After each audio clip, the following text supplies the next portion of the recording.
Olá, pessoal, tudo bem com vocês? Eu espero que sim. Olha só, né? Sejam bem-vindos aqui a mais um boletim informativo. Nesse vídeo, nós vamos abordar juntos uma ofensiva, a ofensiva dupla, né, na verdade, contra o STF que está acontecendo em território nacional e também nos Estados Unidos, que está aí tirando o sono dos ministros do STF e também do presidente Lula. Em evento marcado junto a líderes de esquerda, está aqui na matéria, o Lula se manifestou e demonstra todo o seu desespero com as investidas da direita que podem derrubar o STF. E as más notícias para ele não terminaram por aí, não, gente. Olha só, mesmo tendo a máquina pública na mão e gastando bilhões de reais com ministério, centrão, novos benefícios populistas, Lula tem mais uma terrível notícia sobre a corrida eleitoral 2026. Eu já te convido a se inscrever aqui no nosso canal, ativa o sininho de notificação, compartilhe o vídeo o máximo possível que você puder e bora já aqui para a primeira notícia que eu quero compartilhar com vocês hoje. Vou mostrar aqui a minha tela para vocês enxergarem junto comigo, que é sobre a carta do governo Trump a Moraes, que força o ministro a recuar. É isso mesmo, saiu aqui na Folha de São Paulo. Deixa eu mostrar para vocês. Estão vendo aí a minha tela? Olha só, adversários de Moraes veem carta do governo Trump como base de sanção se ministro não recuar, gente.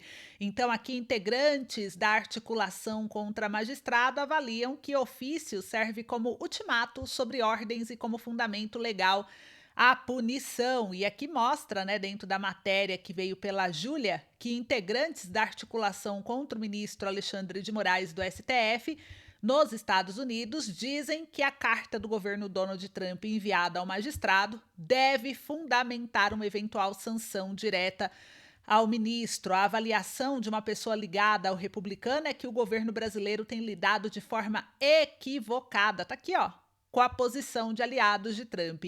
E a leitura é que fazer a negociação com base em posições políticas de que uma punição exclusiva ao ministro da STF seria um ataque à soberania nacional não seria suficiente para fazer membros da gestão americana voltarem atrás na disposição de sancionar Moraes e somente um recuo efetivo do ministro, isso é, a revogação das ordens que foram apontadas como equivocadas pelo governo americano, teria o efeito de brecar ações antimorais. O ofício se insere justamente num contexto de pressão para que Moraes volte atrás em algumas decisões, e nesse sentido, a carta serviria como atestado de que o governo americano considere legais ordem do ministro do STF e que um ultimato foi dado tanto ao ministro como a autoridades do Brasil, para os quais o ofício foi remetido, segundo aí uma pessoa próxima da gestão Trump. E o documento do Departamento de Justiça, mandado a Moraes, diz que as ordens do magistrado são inexequíveis nos Estados Unidos. E a Folha mostrou o teor do documento, cuja existência foi revelada pelo jornal The New York Times, e na semana passada o Departamento de Estado decidiu restringir o visto de autoridades americanas que tenham censurado, no entendimento do órgão, cidadãos, empresas ou residentes permanentes no país.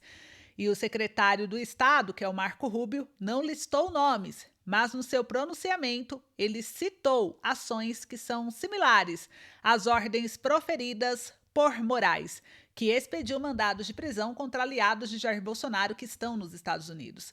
Por isso, gente, a avaliação até mesmo de membros do governo brasileiro é que ele seria impactado por esse impedimento de acessar os Estados Unidos. E bolsonaristas e alvos de Moraes nos Estados Unidos têm aí a expectativa de que o presidente Donald Trump vá além e assine um decreto para punir Moraes com base na lei. Então, a gente vai acompanhar isso aqui de perto, mas vocês viram aí na matéria.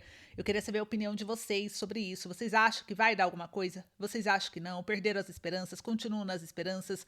Vão comentando aí para mim. Enquanto vocês comentam, vou trazer uma outra informação que é sobre a ofensiva do Eduardo Bolsonaro, que tem dado resultados nos Estados Unidos. E quem trouxe essa informação foi o próprio Estadão. Aqui mostrando um pouquinho na tela para vocês. Aqui mostra, olha só, a ação de Eduardo Bolsonaro por sanções ao STF tem apoio de bancada anti-Moraes no Congresso dos Estados Unidos, gente. Então, deputados aqui, segundo o Estadão, deputados e senadores americanos tem embarcado na ofensiva contra a Suprema Corte do Brasil em meia rodada de encontros com o filho de Jair Bolsonaro. E aqui mostra, né, que há uma grande possibilidade de que aconteça. Expõe aí o suporte que parlamentares republicanos têm dado aos planos de Eduardo Bolsonaro. Então, o deputado federal licenciado do mandato em março para ficar nos Estados Unidos disse se empenhar para convencer o governo Trump a aplicar sanções contra a autoridade de seu próprio país. E vocês viram aí, gente? Então aqui a matéria é grande, é enorme, não vou ler toda a matéria, mas só para vocês verem que é uma matéria bem extensa e que fala do resultado do filho do Bolsonaro, que vem trazendo resultados positivos com o trabalho que ele vem fazendo, articulando na América, né? E aqui, o que acontece em contrapartida, né? O Lula se desespera. Com a maioria de direita no Senado. Em 2026, Lula disse que tem que priorizar o Senado ao invés de eleição de governador de estado. Então, Lula percebe que está perdendo espaço e ele já começa a traçar um plano. E aí, olha só, saiu aqui no jornal Poder 360, mostrar aqui para vocês a matéria. Ó, precisamos de maioria no Senado ou vão avacalhar o STF. Olha aí, diz Lula. Estão vendo aí na tela a matéria? Jornal Poder 360, gente. Então isso daqui já está nas grandes mídias, ninguém consegue esconder mais. Então o presidente afirmou que é preciso pegar os melhores quadros dos partidos para disputar o Senado e frear a direita na Casa Alta.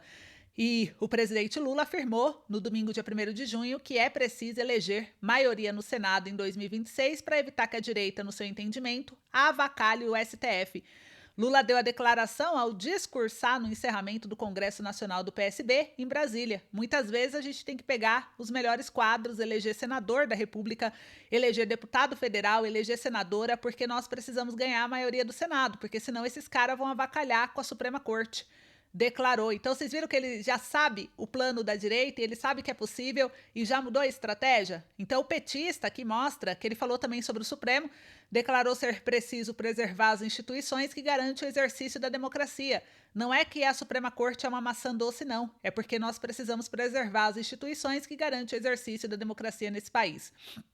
Em 2026, estarão em disputa 54 das 81 cadeiras no Senado, ou seja, 2/3 da casa. E os partidos de direita, capitaneados pelo ex-presidente Jair Bolsonaro, também buscam maioria. Então há um entendimento de que o Senado, se ele tiver maioria de políticos de direita, cresce a possibilidade de abertura de um eventual pedido de impeachment de um ministro do Supremo. E em fevereiro desse ano, o senador Flávio Bolsonaro disse que quase 40 congressistas da Casa Alta já eram a favor do impeachment de Moraes. Só que ele não deu nomes. E o atual presidente do Senado, Davi Alcolumbre, já declarou que a casa não é órgão de correção do STF e que abrir um processo de impeachment de um ministro da corte seria mais um problema para o país. Nunca um ministro sofreu um impeachment no Brasil.